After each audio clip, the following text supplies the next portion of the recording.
Seriously, it's better than Letterman. Is that a Ben, Rob and Robbo exclusive? And I think you guys are amazing. I didn't like that I question. want to come on this show all the time because no other show would ever set me up with that much room for danger. Ben, Rob and Robbo. Streaming across the globe, Ben Norris, Rob McKnight and David Robinson. Ben, Rob and Robbo. News, reviews, entertainment news. It's the Ben, Rob and Robbo. Ben, Rob and Robbo Show. Ben, Rob and Robbo Show. Welcome to the Ben, Rob and Robbo Show. Here's Rob McKnight. Hello and welcome to a big Monday edition of the Ben, Rob and Robbo Show. And you know what? I need two lovely boys. I wonder where I could find some. Hang on. With the magic of television, in come the boys. Ben and Robbo. Robbo, do not look at me like that. You look disgusted. Sorry. What? Sorry about that. No, I'm with you. As I was saying, I always like to ad-lib my intros, and I heard myself saying I want two lovely boys. Yes, it didn't sound wrong at all, did it, Ben? Yeah, it sounded on brand for you, my friend, which is slightly confusing, mildly entertaining, and a little bit weird. Well, I'm glad I can always live up to my reputation. Hey, there's a lot coming up on today's show. We are looking at a lot of TV with Molk. There's lots happening in the world of TV. The new host of Studio 10, who will be the new host of Studio 10, Lisa Wilkinson, is dropping a bombshell revelations about Carl Stefanovic. And we're also going to meet a journalist who wants to talk about the future of policing in this country. It's going to be a really interesting discussion. But, Robbo, how was your weekend? Have you been in a good place? Yep. Move on. No, I have, Rob. Sorry, I do apologise. You know, I was lucky enough to see you and your wonderful wife, Amanda. I got screamed at by your kids, and then I left late that night. So it was a thoroughly an enjoyable Saturday night. No, you know I love your kids. I'm just kidding. I love the kids. Sometimes you're glad you ask a question. Sometimes you're not glad. This is one of those times. Let's move on. Oh. And before we get into our hot topics, let's bring you up to speed on the latest coronavirus news from around the country. And there have been 282 new cases reported in Victoria, a slight improvement, but with 25 deaths. It has been the highest daily death toll so far. New South Wales has reported 7 new cases, 6 of which are from community transmission. The state has banned school formals, graduation ceremonies, and both singing and wind instruments in choirs. In good news though, both Queensland and the Northern Territory have once again reported 0 new cases in the past 24 hours. The northern part of Australia continues to stamp out the virus, with Queensland having only 8 active cases and the Northern Territory having none. Staying with the COVID crisis now, and this is really a heartbreaking story. The parents of a newborn have been banned from seeing their little boy due to border restrictions. Harvey John Northfield was born on Friday morning in Lismore in northern New South Wales, but had to be flown to Queensland for emergency treatment. Now Harvey's mum has been told she will have to enter a 14-day period of quarantine if she wants to visit her child. My birthday tomorrow, which makes it so much harder. Because all I want is both my boys with me, happy and healthy, but one's going to be in Brisbane where we can't see him. Suffering complications, Harvey was flown to the Royal in Brisbane on Friday night. I obviously wanted to go with him, but unfortunately with the coronavirus pandemic, we were not able. Chantel told there was no room in the helicopter, but they could come by car, so they got the paperwork, permission from New South Wales Health and border passes from Queensland Police. There was a lot of different phone calls and we spoke to a lot of different people. Then they took a call from the Royal Brisbane Hospital. It changed everything. They decided that we were too high risk coming from Lismore. Higher up had said no unless we quarantine for 14 days. Now at home with her 1-year-old son Lloyd, Chantel's relying on video calls to see her newborn. FaceTime's just not the same because I can't even lay a finger on him and just say that I love him. He's just hooked up to tubes, he's sleeping, and he doesn't get to hear my heartbeat and feel... Even the Deputy Premier of Queensland has become involved. The couple will continue negotiations. If there's any way at all we can make the situation any less distressing, then I've asked the hospital to do just that. The health service is yet to respond. It's just not right, and it shouldn't happen ever again to anyone. Indeed. Well, the good news is Harvey's health is continually improving, and it's hoped that he'll be home by Wednesday. Look, Robert, this is very tough. There's no doubt about that. But we are in a pandemic. We do have quarantine procedures. Yeah, you're exactly right, Rob. It's a very sad story that, you know, they've been separated. But at the same time, and I'm not a new parent, and I know that there'd be a lot of emotions there. Of course, there's a lot of emotions just watching that story. But you have to wait, less than a week, and your baby will be there. But if you do go there and somehow bring COVID inside a hospital, and also remember this little fella's in a specialist unit, it could be devastating for the other babies. So it's less than a week for the parents, but you can't walk into a hospital right now. And especially a specialist baby unit. It's just, I'm sorry, but you can't do it. Look, Ben, as a father, I will say it would be heartbreaking not to be able to see your newborn child. Like, terrible. The good news here is, though, the bub is on the mend. But the father in that report last night on 7 News was saying this should never happen again. Well, what's the alternative? You know, I know that they were looking to let them in, but obviously they realised that there are restrictions to this. They can't just let anyone in across the border. Yeah, I think that everyone's doing it really tough right now, but don't you think that at the moment in the media we love to find those bleeding heart stories or people so they can pick up the victim complex telephone call and be like, oh God, this is happening to me. This is definitely really hard to watch because, you know, for this particular family, they're going through something, but so is the rest of Australia. I don't necessarily think that they need to bend these rules for just these guys. I mean, there's bigger things at play. There's bigger things going on. And, you know, when it comes down to minimizing risk policy, it seems like that's all that's happened. So I just would say, you know, it's on brand for people to be sitting at home and watching these stories on television so that they can maybe relate to them. But I don't necessarily agree with it. Yeah. Look, and look, we do care about the parents. We're not heartless. And I am a father of 3 girls. I know what it's like to be there for the birth and how much time you spend in hospital. It's tough. No one's taking that away. But we are trying to keep a pandemic under control. All right. Let's move on. Yeah, not at all. And well, 6 years after her release from a Balinese prison, infamous convicted drug smuggler Schapelle Corby has signed on for her first reality TV show, SAS Australia on Channel 7. Contestants, who also include Roxy Jacenko and the honey badger Nick Cummings, will endure grueling physical and psychological tests based on those faced by applicants for the Special Air Service. Take a look.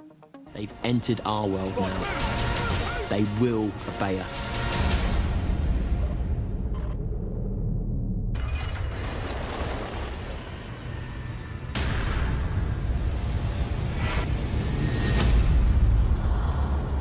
Australia knows me as the drug smuggler.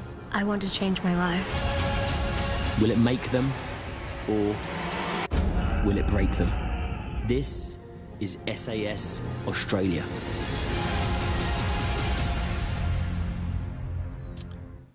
Well, Corby has said, I want to stop being institutionalised. I want to open my freedom to a happier life. But the Proceeds of Crime Act of 2002 provides for the tracing, restraining and confiscation of proceeds of crime. Now, this is the question that is being asked on social media. She has served her time, but should we be celebrating criminals? Robbo, I have a view. Is she not allowed to make money? Yeah, she can, but she's only making money off the fact that she's Schapelle Corby and she was a drug smuggler. I mean, just looking at that promo, I think the real victims are the viewers. I think that looks like absolute bloody hogwash. Anyway, but that's not what you asked me. No, I don't think that she should be able to make money off it. Schapelle Corby's not a celebrity. She is someone who smuggled drugs, was convicted, and now she's making a name off that. She hasn't done anything before or after that. That's but how all she's can done. she, Robbo? You know, like, she's come back from serving her time. She did her time in jail. She was a younger woman then, whatever happened. And there's still a lot of people that don't believe she actually did it. But the fact is, the media used and abused her fame. You know, they drove ratings by having news reports covering every element of this trial, trying to get footage of her inside this prison. Because that's news. Yeah, that's sure. news. But my point is, though, it's very difficult for this lady to go down and become a hairdresser or something like this. You know, Ben, you've been a reality TV contestant. Doesn't she deserve the opportunity to actually make some money? Why do we continually want to stop people from being able to earn a living? It's not about people, it's about criminals. Well, I think that Big if you want to difference make some there. money, I don't think that. I think you've had your turn, Robbo. Like, seriously.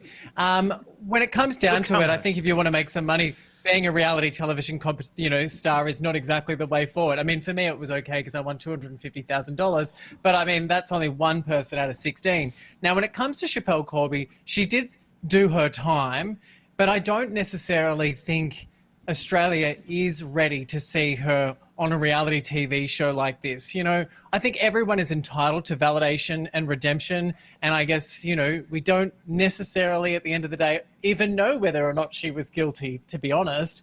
But in the modern day media, where anybody is a celebrity, you look at Kim Kardashian in the same boat. Like, you know, I don't necessarily know what makes someone valid to be entitled to that role. So the media turned her into something. She's probably one of the most recognizable names in Australia. So why wouldn't a television network want to jump on that?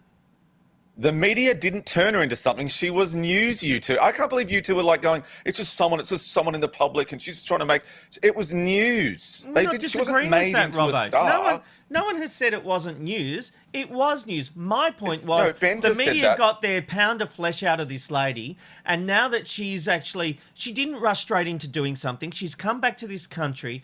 The woman obviously would need money at some point to live. So why shouldn't she be able to do a TV show and make use of the media that have made use for her? And Channel 7 are doing this because it'll get publicity. It gets people like us talking about it. So, quick question though. This is a real test as well. What level of crime are you allowed to use your name? So, if someone who committed, 2 murders and there's a release, they're okay, obviously, right? Chopper Reed used the fact that he was a killer. He based a whole career Is that the on right? it. But is that the right thing to do? Well, I'm just asking you because you're saying it is. Well, I'm saying no. There's a difference here on what I'm saying. Hold on. So if whatever criminal you are, as long as you've done your time, even if you've killed people, dickety-boo, go into a game show. Well, that's not where I'm coming from, but maybe if you want to get down to it, because we have a system of crime and punishment. At what point do we allow people to get on with their lives? If we keep hounding people, and Robbo, you're the bleeding heart here. I'm surprised you're not more in favour of this. But I'm going to focus on Chappelle. The woman... He'll care when she's homeless. ...was... The woman was in jail in another country that doesn't have our standards. She's done it tough. Whatever she did, as far as smuggling drugs is concerned, you got to argue she really did do her time. She didn't come back. She didn't go on Dancing with the Stars. I actually think as far as a show is concerned, she's made a good choice. It's not celebrating her being some la-di-da made-up princess. She's going on a show because... I just don't understand. I'm sorry, I'm losing track because I don't understand the issue with her making Whether some or not money. this is a good idea is not going to be proved by the masses until the show goes to air. This is a real telling point, I think, for Australians. If Australians truly have a problem with this, then don't watch this show. If you are interested in Chappelle's Corby, which I think a lot of people still are, then maybe it's time to tune in. But I mean, it's very difficult for all three of us to play judge and jury on whether or not this woman should be allowed to be on this reality TV show. Channel 7 have chosen to do this. She was always going to end up on one of these shows, and now it's up to Australia to decide. I mean, I don't want to sound like a reality TV show host while I say that, but Australia, it's up to you whether or not you want to validate people like Chappelle Corby. Robert, do you have no interest in seeing her? No, but I don't think that was the point of this chat, though. I thought the point was, should she be given a name? Should we be celebrating convicted criminals? I've kind of gone on that sense. I haven't gone on a programming whether it's good for television or good for rating sense. I've just answered the question, and I think it's too scary to start saying that which criminals can go on television. That was the original response. That was the original question, though. That's fine, but we have a conversation and things move on. But it's interesting.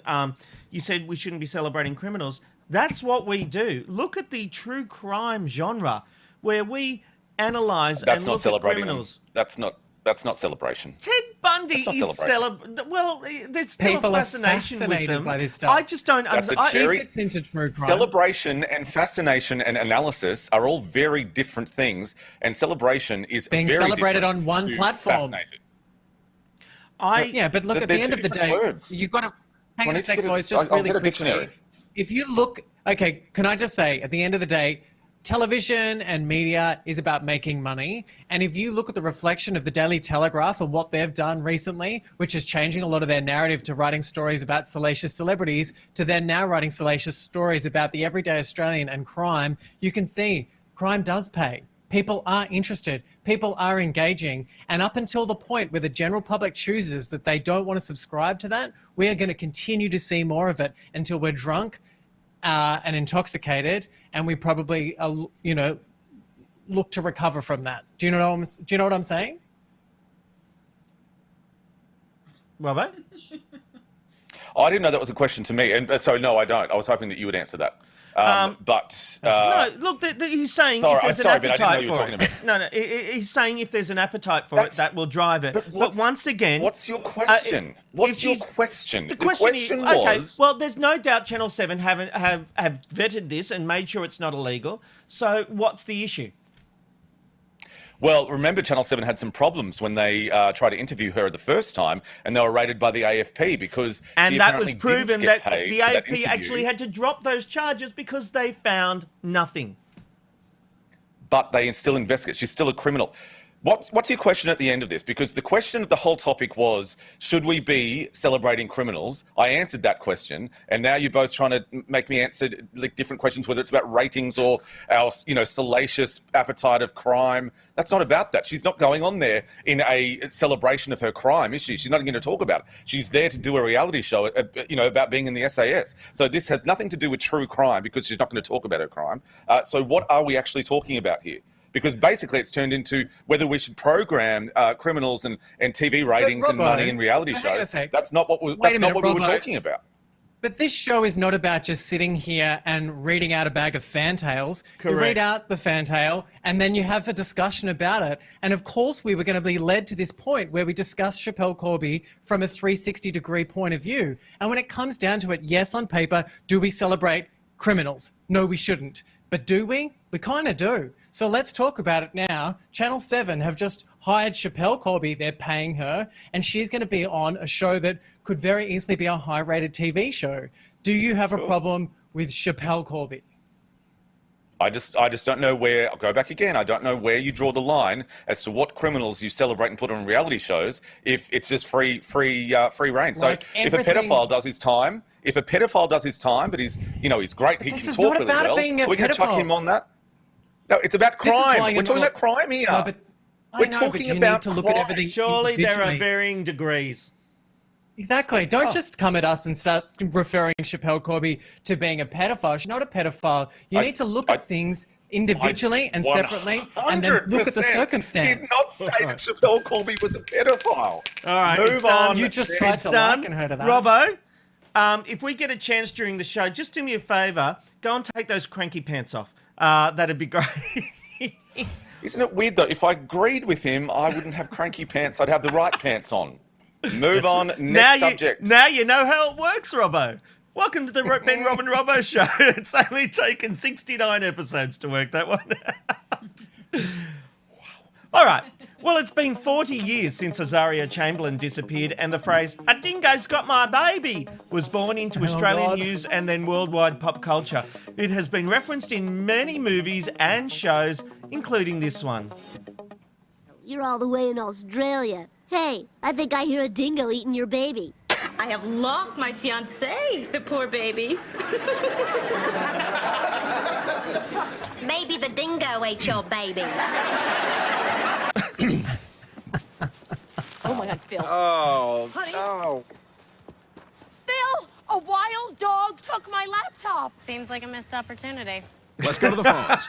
Go ahead, caller. You're on with Dingo and the Baby. Sure, it's a little offensive to Australia's favourite baby-eating animal. Sorry, that really appealed to me. But Lindy Chamberlain, who was wrongfully imprisoned for her daughter's murder and then released, spoke to The Project last night about the taunt she still receives from members of the public. Do you think some Australians still doubt your innocence? Obviously they do. They tell me so at times. People that you know well or strangers stopping you in the It's street? only about 3 weeks ago since I got my last dingo howls. Can I just say, Lindy, when you hear something like that, how do you react? Oh, pretty much ignore it.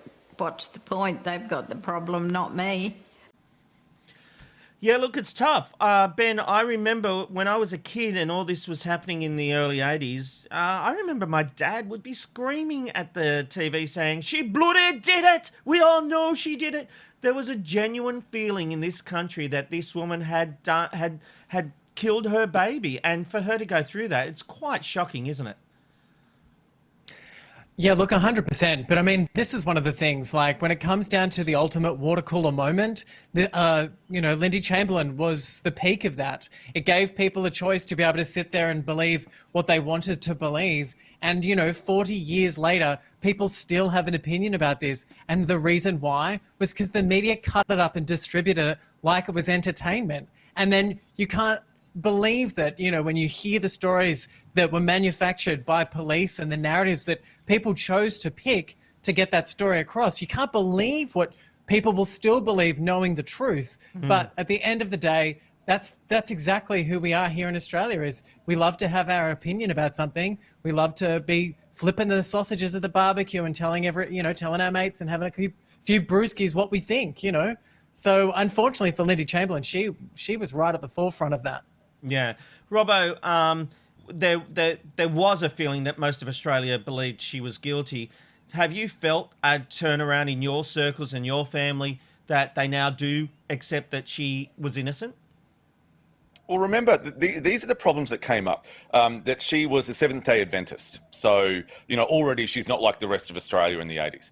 Secondly, she appeared to really have not much emotion, both at the court and things like that. So then people started to judge her on that. She didn't cry. She wasn't emotional. So she must be this hard bitch that obviously killed her baby. Then it was stories about it being a sacrifice. So I agree with Ben. Media had a lot to do with this. When you're thinking about all of those things, people started saying that Azaria was the name for that was something like Black Death or sacrifice or something like that, something awful like that. None of which is true. I just don't think she did it, and I never did think that she did it. It's been a while since I've talked to my circle, didn't do it, as you put it, and talked about Azaria Chamberlain. Rob, I thought that was an interesting. It's been a while, but I do like to talk about it. We had her on the show, remember, on Studio 10, many years ago. She was a really nice lady. She just puts up with it. She gets on with it. Been through a lot, been through a lot, and I really quite admire her. And to think 40 years on, remember at the end of the day, she lost her baby. So for people to howl at her, I hate humans. I think humanity is the worst species to ever walk the earth. They're awful, they're shit, and to do that to a mother who's still, like, that little girl would be 40 now, like, piss off. Sorry, I'm really pretty cranked today now, aren't I? Sorry. I don't like people who make fun of women. I was going to ask you what the other side of the... What do the other side of the bed look like? What on the other side of the bed look like, yeah. No, I don't know if you've ever seen it. No, I'll tell you what it looks like. I'll tell you what it looks like. It looks empty. That's what it looks like. And he saved it. There you go. Wow. I'm hot. Robbo's on fire. Okay. Have you ever copped a speeding fine that you didn't agree with? Well, more than 200,000 incidents in Victoria are under review after reports of major problems with new mobile speed cameras. Issues including software faults, GPS failures, and obscured number plates, and most concerning of all is an effect called the Doppler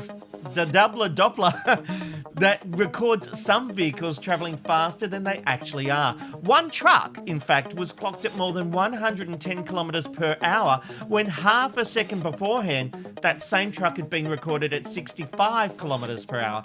Operators are also claiming they haven't had adequate training, but Victorian police have said they are confident all speeding fines were legitimately issued. Shock horror. Ben, have you ever challenged a speeding fine? Yeah, I have actually. Did you win? I did. I actually won. Excellent. And I feel kind of, look, at the end of the day, I think, I'm really angry about parking and speeding fines. But look, I'll share this with you. In 2006, I was diagnosed with depression. And for 4 years after that, I racked up an unbelievable amount of speeding fines and parking fines, mainly parking fines. I just was not plugged into the mainframe, so to speak. And I just was going around and I really just was in a different space. And it was funny, I met my partner in 2010 who was like, I've never seen so much mail arrive in one person's house except for Harry Potter. And I had like all this mail falling from the roof. And I eventually, confided in him that I had $30,000 in fines. And so my partner, who's very organized, was like, we need to get you onto a plan. Anyway, I went to go and have this looked at the courts. And, the funny thing was, this couple of years later, I'd never had a parking fine after I wasn't suffering from depression. So they narrowed it down to me being depressed during this 4-year period. And because I had no other fines or parking fines afterwards, they just seemed to say that was when it was in that particular time zone of 4 years. And with the special circumstances, some things weren't waived, but I didn't have to pay any of the $30,000. That's amazing. That's an amazing story. I challenged a speeding fine. I've never had a parking fine, but I was a bit of a leadfoot in my younger years, I will admit. And I had I actually found a loophole in the law where they changed the loophole, so it doesn't exist anymore. But I got down on my points and overpaid the fine. And there was a thing in the police in the way they worked is that they couldn't process the points if they still owed you change. Like if you had sent in a check for too much money and they owed you $10, they couldn't process the points. I've heard about this. So I got to hold on to that check came back. I burnt part of it. I ate some of it. I tore it up. That check was never getting deposited into my bank account, let me tell you. But I also did challenge a speeding fine I got. I was doing 72 in a 50 zone. And I was going around a corner and didn't know it was a 50 zone, got clocked. And my whole thing in court was, well, I know I was speeding even if it was a 60 zone, because I thought it was a 60 zone, but I was only doing 12 Ks over. So, okay, we'll move on. Anyway, no. I was just going to ask you, do you still get speeding? Do you still get speeding Oh, fines? you're not angry at when you that, try and... Rob. Stop it. No, I was going to ask you a serious question. Well, it's the moment that as a nation we will never forget, as 13-year-old Nikki Webster made her debut at the opening ceremony of the 2000 Sydney Olympics. But it turns out her parents were just as surprised as the rest of us. Though they knew she was auditioning and rehearsing, they didn't know she would be playing such a pivotal role in the ceremony and that her life was about to change. Webster said, I didn't give them a lot of detail because I wanted them to be proud and I wanted them to witness it just like being an audience member. Ben, you would have had to keep the fact you were going into Big Brother a secret, but I can't imagine you keeping any secret. Yeah, and I didn't. I didn't keep it a secret. I told everyone. Yeah, ask my neighbours. Were you not supposed to, Ben? Like, was it a rule thing where you like, if you've been accepted, you can't tell anyone? Was that what they did tell you? Yeah. Out of interest? They told me not to tell anyone. Oh, right. Okay. So I told everyone. Right. Yeah. Anyway, do you know what was... Fair enough. Really interesting about it was I was the first housemate in 2012 into lockdown, and the first thing that the executive producer, Alex Mavrodakis, said to me was, congratulations on not letting it out that you were on the show. How did you manage to keep your mouth shut? Because obviously they did psychological assessments and worked out that I had the biggest mouth in Australia. And so he was like, I don't know how it didn't get out. And I just looked at him and I was like, I don't know how it didn't get out either. You've got a good group of friends that know how to keep their mouths quiet. Hey, look, we'll move on. The postman came past and tried to give me my mail, and I was like, see you on Big Brother. He's like, what? And I'm like, Big Brother, I'll be on the show. I believe that. And he was like this, I don't watch that crap. Bye. And I was like, all right. Tune into Channel 9.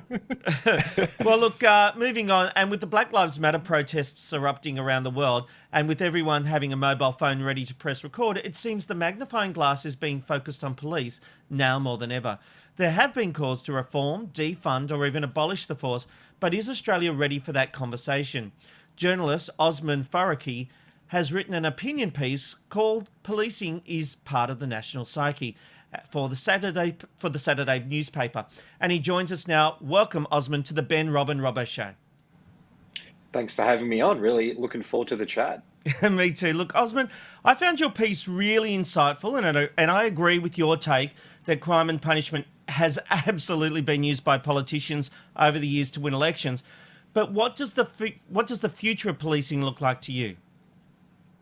It's a really, really great question. And obviously, there's been this huge discussion around the world about exactly that. Like, what is a model that lets the community feel safe, but doesn't, end up with the current situation where we've seen in so much of the world, including here in Australia, where we've just invested more in policing and blown out the prison population without seeing, a reduction in actual crime rates associated with that. I think that the lessons from around the world is a move away from what people call punitive or carceral policing, which is all about, hitting quotas, getting people arrested, getting them through the court system, and getting them into prison, and more resources being put into, the root causes of what leads to crime, and looking at what are some of the other social services that we could be investing in that aren't just the police, that end up having the same impact, which is to reduce the level of crime and make the community feel safe. Yes, and that's the big question here, isn't it?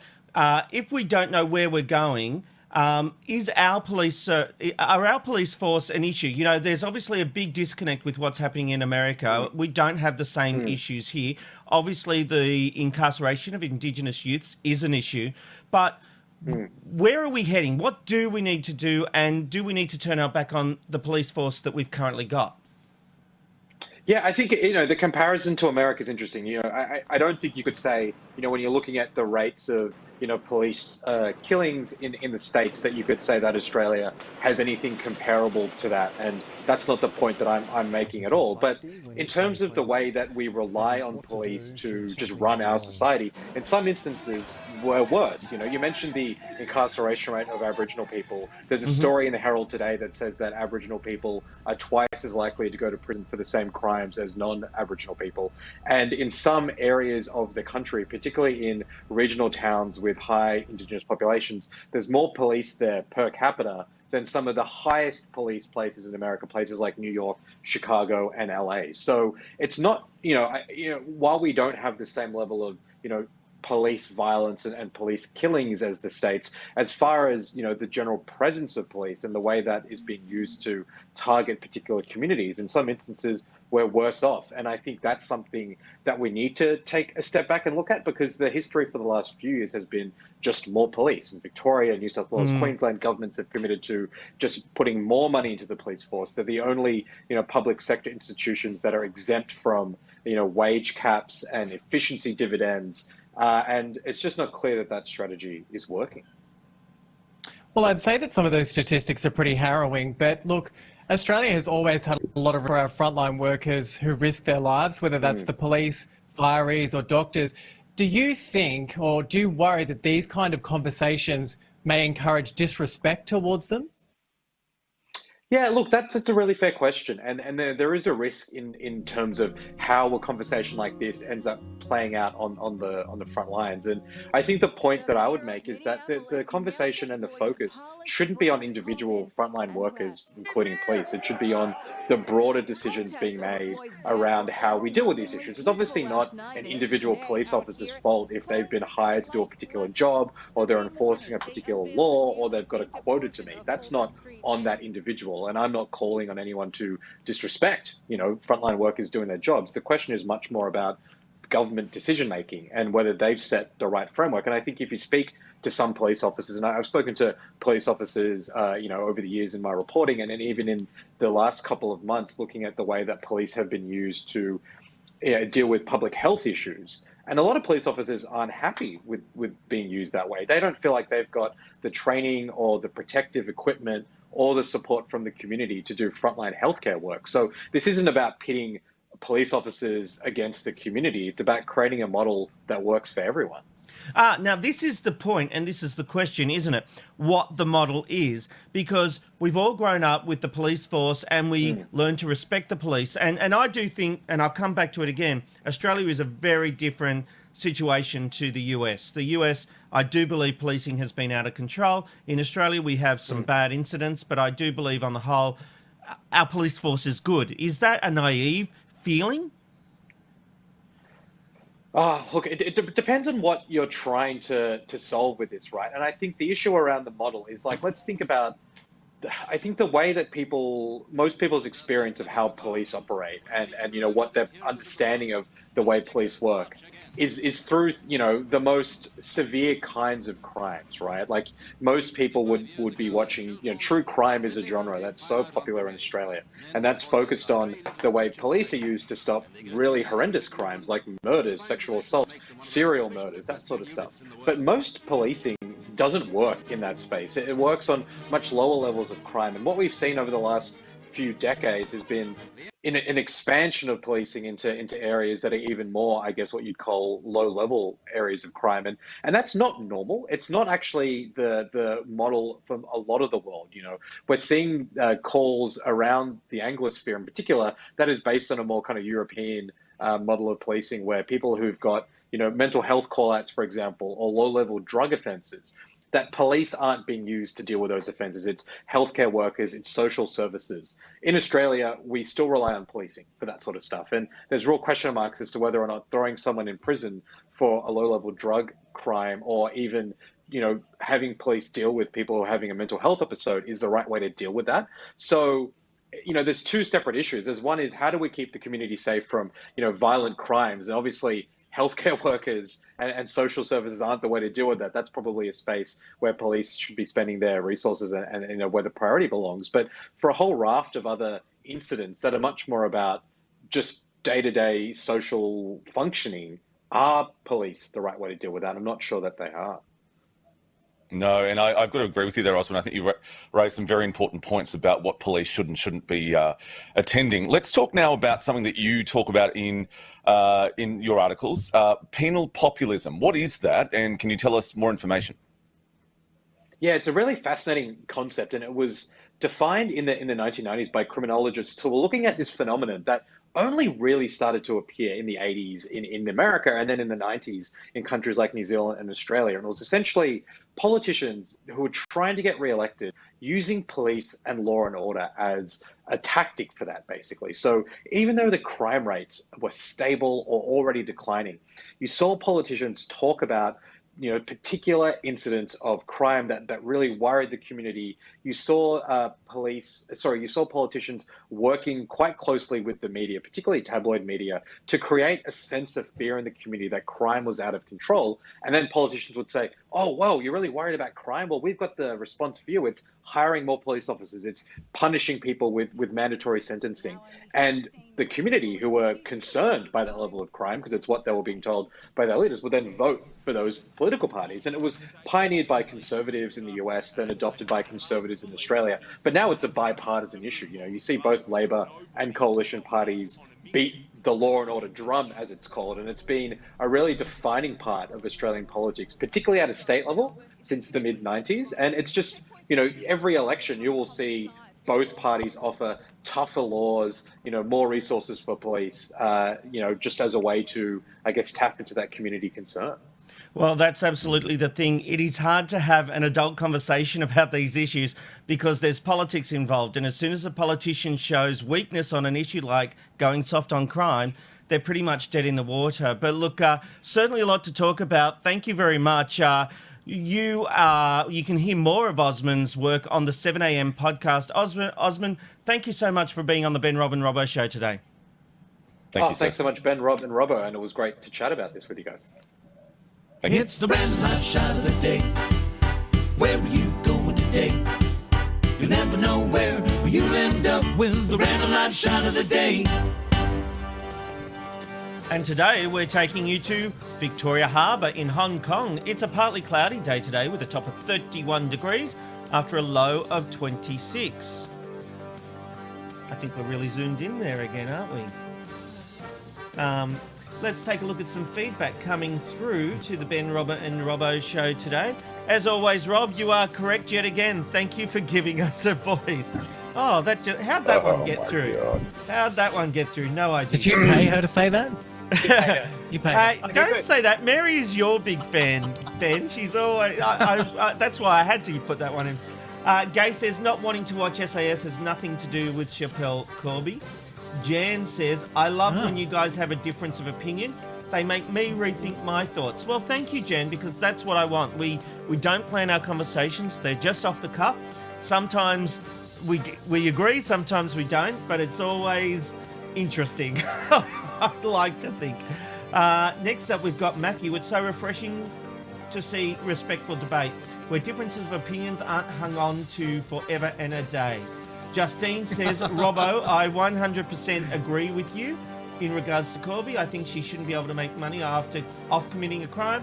She's not Justine. She's making money for appearing in a reality show now. Regina says, sorry, wait, Matthew again. No, you can't make a comment like that after we've all disagreed on it and expect to get away with it. So she's making money off the fact that she is Chappelle Corby, and the only reason we know the name Chappelle Corby is because she committed a crime. Back to it, Rob. All right. Where are we up to? Matthew says, just keep the dad from Hey Dad out of the Big Brother house and we'll all be okay. Oh, God. Reggie says, I've just tuned into the boys arguing. That could have been any point today. Gay says it was trial by media and she was fed to, and what was fed to us by the police at the time. Yes, Lindy Chamberlain. Thank you, Ben. Jamie says, Rob, you vowed not to attempt any accents going forward. Jamie, I made no such promise. I did not make any such promises. Can you stop flapping me away, Amanda? Every time I do an accent, she's like flapping at me to stop. Reggie says, God, I love you, Robbo. Ryan says, lol, awkward silences. Jan says, Rob has the best laugh. Mary says, we love you, Ben. Thanks for sharing. And I think we'll leave it there. Thank you very much. There's been a lot of love for the three of us. Maybe people felt we needed the love today. Especially Robbo. The world of TV is always a place filled with... No, move on. I'm obviously completely wrong here, Robbo. I'm completely wrong. You aren't cranky at all. Oh, I can't remember which way, this way. Yes. Give me a kiss. All right. The world of TV is always a place filled with drama, tears, and intrigue. And that's what happened. Oh, no, I'm going to do this again because I've put a bit of joke in here. Let's go again. You know, the world of TV... We're not live. And I'm going again. Yeah, go. And scene. The world of TV is always a place filled with drama, tears, and intrigue. And that's just what happens behind the scenes. So let's bring the man who... Thanks for your support. So let's bring the man who knows all the juicy gossip. Hello, Steve Molk. This bastard. Oh. Honestly, is this as good as it gets on the Ben, Rob and Robbo show now? I hope not. Though, Rob, hello, gentlemen. I just want to make sure. Robbo, are you okay? I saw earlier on, and those boys were ganging up on you. Something fierce. Thank you, Molk. I appreciate that. We've all got opinions, and we're all allowed to give them when we're allowed to by the other two. But I appreciate that, Molk. How are you, buddy? How are you going? Look, I'm doing quite well, thank you. Hang on, says the man who gets asked a question and say, well, that wasn't the question in the script. I never said that. We've moved on. No, we've moved on. Oh, no, you missed it, Molk. Oh Molk, my God. There are more revelations about the future of Studio 10. Gosh. Look, there sure are, Rob. And in the wake of 10's massive redundancy culling that was announced at the end of last week, including a number of stars that we're seeing on screen right now, leaving Studio 10. The latest rumbles coming through the media diary and even, in fact, on TV, blackbox.com.au this morning, is that Studio 10 will become a two-hander with Sarah Harris and a gentleman as essentially the two hosts in that regard. There will still be guest hosts and people that come in as far as, to add colour and story and the rest of it. But that at the centre of it, it will be effectively a clone of Today or The Morning Show. Yeah, and as I did that report, I'm pretty sure I don't have the actual intel, but I would have to think Andrew Rochford is the most likely person to take that role. He's liked by the executives at 10. He's not controversial. The whole thing at 10 at the moment is they don't want a backlash from groups like Sleeping Giants. and they don't want advertiser boycotts, and they don't want controversy. So Fair enough. there won't be the dynamic conversations we have on this show, let me tell you. That's for sure. No, Well, there will Molk, not be. I have a question for you, and that is, I heard of rumour. So Lisa Wilkinson, apparently she's writing a tell-all book, and it's is it true that she's going to drop some bombshells about Karl Stefanovic? Well, this is the word, Ben, out of the Australian's media diary this morning, suggesting that Lisa has written a book about her exit from Nine, about the negotiations that led to her leaving, and I'm sure in the background were a part of the move over to 10. I can guarantee you there won't be any dirt spilled on what's going on inside 10's headquarters, but absolutely there will be some tea spilled over 9, and possibly even conversation around her relationship with Karl Stefanovic. She has mentioned that the stars haven't aligned for her and Karl to catch up since she left today. I wonder what it takes for those stars to align. They were work colleagues. They obviously weren't friends. Very clearly. You can take this show as an example there, Molk. Molk, moving on really quickly, if we could talk about our streaming partner, Ticker. They're celebrating a massive milestone today. What can you tell us? Yes, a huge milestone. Congratulations to Aaron Young and the entire team at Ticker. 1 year, 12 months old. It's a bouncing baby boy at best. And look, as a part of that, they are rebranding. A great new promo has come out. That's definitely worth checking out. And it really is starting to shape up with what Aaron and the team are delivering for Ticker, showing that there can be real, not only diversity in the kind of content that we see, but diversity in the hosts and in the kind of segments that we see across the day. Its dedication to news is really starting to show in the current reworking, and I think that's such a great move for Ticker. Congratulations to the entire team. Of course, the home of the Ben, Rob and Robbo Show. Yes, but it's a great thing, and we're very happy and send our congratulations to everyone, especially our Benny here who does the Ticker Jumpstart. Aaron Young is amazing. They're all fantastic, so congratulations from us. Rob, sorry. No, that happens Wednesday, I believe, is the actual 1 year anniversary, isn't it, Benny boy?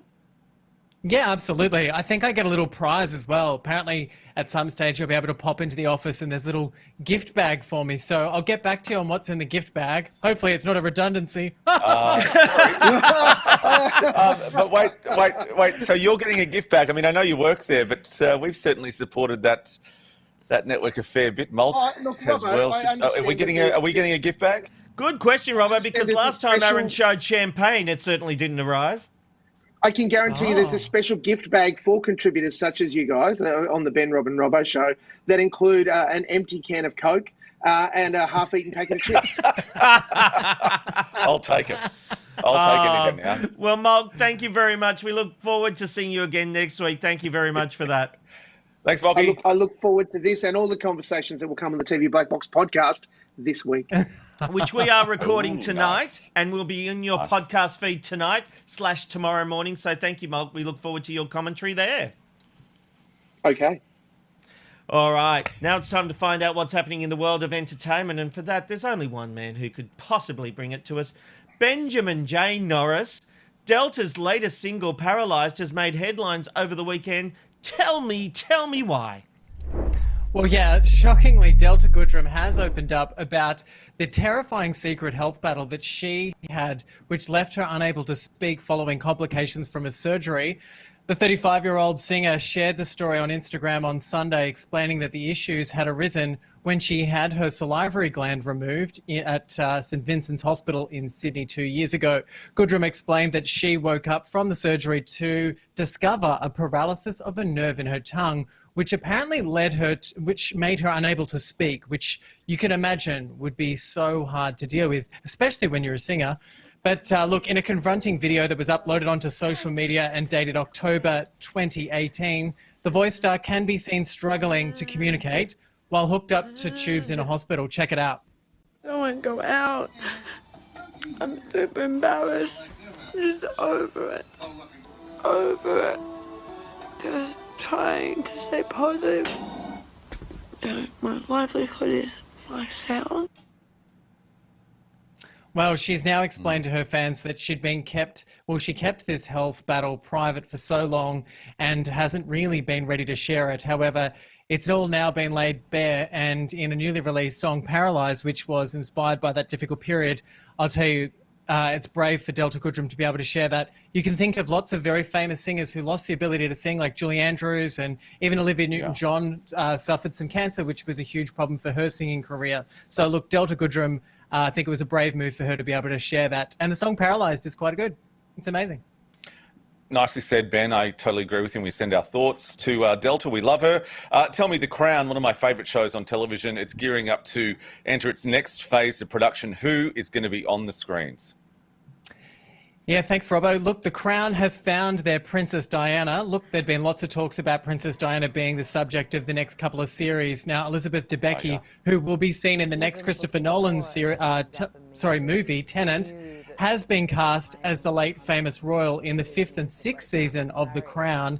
Now, Debicki has her work cut out, obviously, trying to recapture the role of Princess Diana. You know, trying to recapture her spirit would be very difficult. You know, guys, Naomi Watts tried to do this a couple of years back and failed abysmally. So you think about the way in which we around the world think we have an ownership over Diana. So it'll be very interesting to see how she goes. But look, Debicki is one of the few non-English actors featured in the series, following, you know, the success of John Lithgow playing the role of Winston Churchill. It'll be interesting to see whether she can pull it off. Now, as I mentioned before, she will be now seen in the next Christopher Nolan film, which is a feature film called Tenet. So it'll be interesting to see what people think of her as an actress, because we really don't necessarily call her a household name at this stage. No, but she's one of those actresses that is known within Hollywood and is starting to take off, obviously. But speaking about the US, there's big baby news last week for John Legend and Chrissy Teigen, and there's a bit of a twist, Ben. Yeah, that's right. Chrissy Teigen has been very candid about getting her breast implants removed, and now she's opening up about one big surprise, and that is that she apparently was pregnant during the surgery. So Chrissy Teigen went on to say that things had been incredibly hard to deal with lately, and you can imagine when she found out that she was pregnant after such a harrowing piece of surgery. But look, Chrissy Teigen, definitely one who is willing to share her stories on her social media. You know, so as we saw over the weekend, she was very brave to open up and share that particular story. Yeah, that was fascinating, the way she you know, had surgery without even knowing she was pregnant, you know, like crazy stuff, and would be a worry because of the anesthetic and all that kind of stuff. Certainly not a choice she would make if she had known. Guys, can we go back just a moment to the Studio 10 thing? Because chemistry is a big thing in television, and people, you know, the people who are on these shows is a big thing. What do we think of the idea, if my money is right, and Andrew Rochford does take over as co-host of Studio 10? Robbo, what do you think? Look, this is tough because we're really close to it, aren't we? And I think I speak for you, and correct me if I'm wrong, we still have such an affection, you know, for that show and for a lot of the people on it. Andrew Rochford, though, if we're giving our opinions, I think is as bland as a bowl of white rice that hasn't even been cooked yet. I don't know that he would add anything. I think that he's no match for Sarah Harris. Sarah Harris is a wonderful, brilliant talent. He takes himself too seriously. There's always rumblings behind the scenes that he's not very easy to work with, that he wants to take charge and things like that. I just think this is a poor choice. Once again, I'm just going to go out there and say it. Casting decisions at Channel 10 don't always reflect what the audience want, but it appears to be what Level 6 wants, which doesn't always connect. I just don't think that Rochford is right for that show. I think it's very sad as well that they're becoming a carbon copy of Today and Today Extra, rather, in the morning show, because, you know, Studio 10 always had that difference, which was attractive. But Rob, I'm going to put the same question back to you. The casting of Andrew Rochford, come on. Well, I just think it's a different show if they do that. Talk about Andrew Rochford, though. They haven't said they are doing Andrew Rochford. That's me saying he's the front runner, because I just all my knowledge and putting all the pieces together, I'm the one who came up with the name Andrew Rochford. Once it was confirmed, I'd been hearing the rumours that they're going to go to a 2 co-host, male, female, and basically... But your thoughts on the man? Yeah, I don't your think... Your thoughts on the man? I am getting there. I don't think he's the right choice. But I think he's the right choice for 10 in what they want to do with the show. If they are genuinely worried about backlash over controversial comments, it's why they're paying Kerry-Anne Kennelly's wage out. They're not actually going to... She's still got a lot of time left on her contract, and they're actually paying her out. And she is surprised that she's not serving it out. You know, why, why wouldn't you let her do it? Like, why? Because I know what she's you're saying too with the show. controversial. Sorry, I know that. I understand that.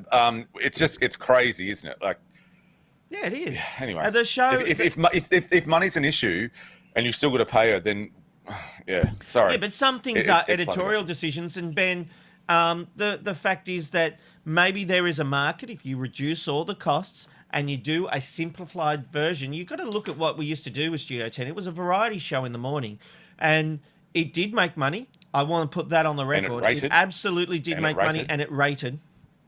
But they haven't been able to find that magic formula since those heady times.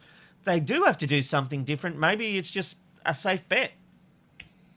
Well, look, unfortunately for Studio 10, and maybe because I'm outside of it, I can make this comment, and I'm not saying this with any ties to the two of you, but as far as it came down to with Studio 10, it just felt like, you know, they tried to add things to it to make it better without actually necessarily understanding the reasons why that show was put together in the first place. It sort of did lose its way. Kerry-Anne Kennelly, I think, is a great talent, and she's great at having debates, but in a time like this, I think she really polarized that particular audience and people left that show. I think if they wanted to get back to basics and offer some form of entertainment, they needed to go down that path. But instead, I think they lost their way. And now we're in a situation where they're going to play it very safe, and they're going to do something that the other networks are doing. And hopefully, without having any controversy, they can dip in and take some of that advertising money away from them. Do I think that's going to work? I think all you're going to really do with morning shows looking the way that they are is just splice that piece of pie and hand out, you know, the fractions that basically all of them are going to get. Well, this is why people need to watch the Ben, Rob and Robbo show, because we are authentic. We will have a joust and we'll still be friends at the end of it, because, Robbo, I do love you, even though you have been a massive pain in the bum today. I'm going to be completely honest. Come on. It's true. true. If it wasn't a pain... put it this way, if Robbo wasn't here, I would say the show wouldn't feel the same way. And that is because he is a pain in the bum, but he's our pain in the bum. Robbo, when you look back at the tape... All right, no. What I'm going to do, I'm going to do professional Robbo tomorrow, and I'm going to agree with everything you both say. That's not what we're asking. And it will be That's not what we're asking. You can't... Oh, my God. Anyway, before we go off, I want to address some things coming through on the feedback. Amanda, can you bring up the feedback? Jan asks, no news and weather update today. No. Tika are now doing a thing where they're having news on the hour every hour, and as part of that, the update has moved to before the show. It didn't make sense for us to have a news update at 1 o'clock and then again at 1:20. So you get your news up. If you're watching through the Tika apps or the Tika YouTube page, you will see your news update there, and we'll give you the rest of the news through our hot topics. So that is a slight change to the format. Amanda's asking, where does that leave Angela Bishop? 10 have told me and confirmed with me Angela Bishop will still have a place on the show. Gay says the original formula on Studio 10 was amazing. It got lost somewhere along the way. Yeah. Reggie says Studio 10 needs me on it. Couldn't agree more. Any news on Joe Hildebrand's future at Studio 10? Basically, Jan, it's it will either be as a part-time contributor or he will make the choice to walk away.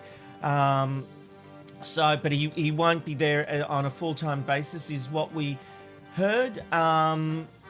So basically, that's a bit of the feedback coming through. But you know what? It's time to cross over to those good people at Tika. So we will see you tomorrow on the Ben, Rob and Robbo show. See you then. Thanks, boys. Bye. It's the Ben, Rob and Robbo, Ben, Rob and Robbo.